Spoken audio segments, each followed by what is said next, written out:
Marcos Valério fez uma delação premiada para a Polícia Federal e foi homologada pelo Supremo Tribunal Federal, pelo então ministro Celso de Mello, que não dá para dizer que é bolsonarista. E o Marcos Valério, para quem não se lembra, operador do Mensalão, um esquema arquitetado pelo PT para pagar deputados e assim votarem tudo com o governo Lula. Inclusive, deputado Eder Mauro, o Estatuto do Desarmamento, aprovado pelos mensaleiros e que ainda não foi alterado, mas Deus quiser, ano que vem será. Marcos Valério, ele fala que o PT lavava dinheiro para o PCC e esse dinheiro serviria de campanha para deputados do PT, talvez até colegas que estão aqui sentados à frente do senhor, não sei.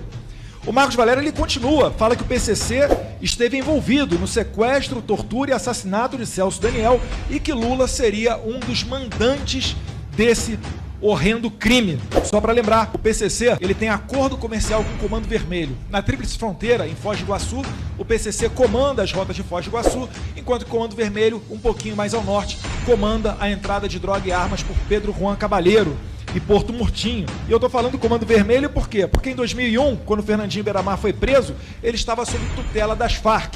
Beiramar, que é um dos líderes do Comando Vermelho.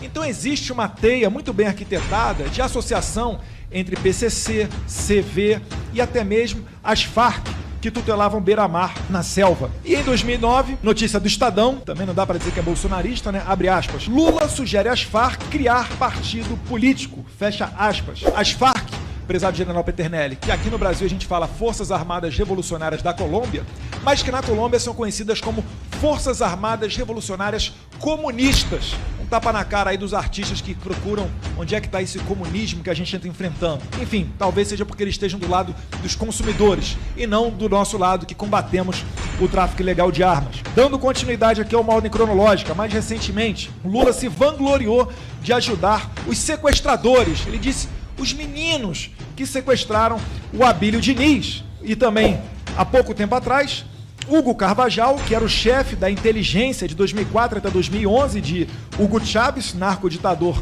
venezuelano, hoje em dia está preso na Espanha em processo de extradição para os Estados Unidos. Ele traficava drogas em alta escala, seguindo o plano de Chávez para inundar os Estados Unidos com cocaína.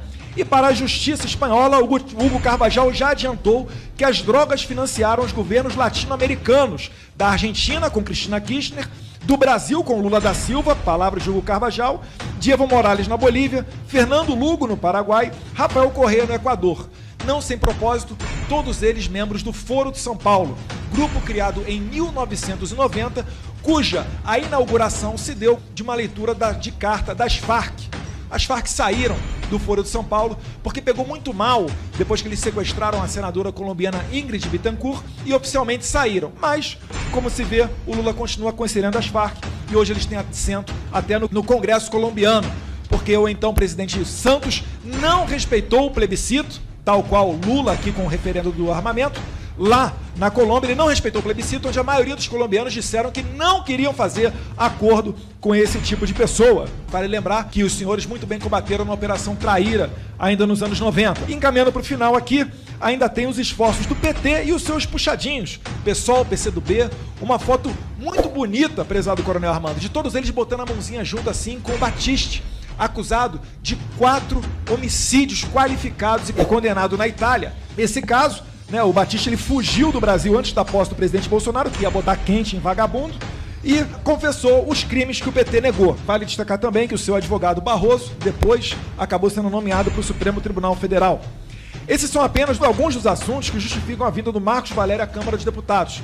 Eu protocolei requerimento aqui na CREDEM, mas já aprovamos o mesmo requerimento na Comissão de Segurança Pública. E daí vem a minha pergunta aos senhores comandantes de força e ministro da Defesa. Organizações como o PCC, o CV, as Farc e o PT representam um risco à defesa da soberania nacional? E finalizando, muitos aqui, eu não interrompi ninguém no discurso. E eu estou usando o mesmo direito do deputado Paulo Ramos de concluir. Para concluir, presidente, por favor, me assegure a fala, por favor, senhor presidente. Ué, eu tô falando uma mentira? Notícia do Estadão. O seu PT lavando dinheiro para o PCC. Deputado, quem sabe Vossa Excelência não foi financiada pelo PCC. A todo dia jogam bola com a cabeça do meu pai, chamam de genocida, fazem do quanto pior, melhor e querem botar o maior ladrão da história do Brasil de volta no governo. Então, eu desrespeito mesmo porque eu não tenho que dar respeito pra vagabundo e malandro igual vocês. Vamos lá. Pra concluir, presidente. Ditadura, malandro, financiado pelo PCC, tomou as dores, assumiu a culpa, financiado pelo PCC, eles não aguentariam um dia de direita. Fazem cara de paisagem aqui e dizem que tem o monopólio da virtude. A minha defesa é zelar pelas instituições. O cara não dá um pio quando prendem um jornalista como Oswaldo Eustáquio, quando fecham uma imprensa como Terça Livre, quando exilam um jornalista como Alan dos Santos, quando prendem colega nosso, Daniel Silveira ali, pelo contrário, até votam pela prisão de deputado federal por falar, prendem presidente de partido político. Se isso daqui não é característica de uma ditadura, eu não sei mais o que é. Mas, infelizmente, a esquerda apoia todos esses atos. Muito obrigado, senhor presidente.